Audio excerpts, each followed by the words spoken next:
In this video, I will highlight different activities and interventions that I incorporated throughout my capstone. These are the tightrope balance activities that I use, and I use high contrast tape along the balance beam for participants with visual or perceptual difficulties to see the pathway a bit easier. And so you can see me walking forward, backward, side stepping. I'm holding a scarf, wearing a hat. And in sessions, individuals can wear hats or alternate between them so that each can get a turn to demonstrate their skills as well. And so I have some cones, tossing the rings on them, weight shifting, walking backwards, holding my arms out for balance, crossing midline. Also, placing it on my head, on my foot, on my arm. There's so many different ways that you can do this, and also having a scarf and ribbon, tossing the scarf, juggling the scarves, artwork. And for the artwork, you can also have tape along the lines, such as for the circus hat picture. That can make it easier for individuals to see where to stop for the lines by feeling that groove of the tape as well. So there I am getting ready for my adapted reacher activity. So I had about 6 inches of yarn, a gallon resealable bag, and there I am tying the yarn through one side of the gallon resealable bag. And so now I'm placing lightweight balls into it.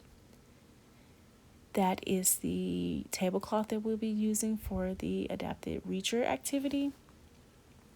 And so this, at first, it started with this tool where it was a much larger cup. It was for a sweeper activity.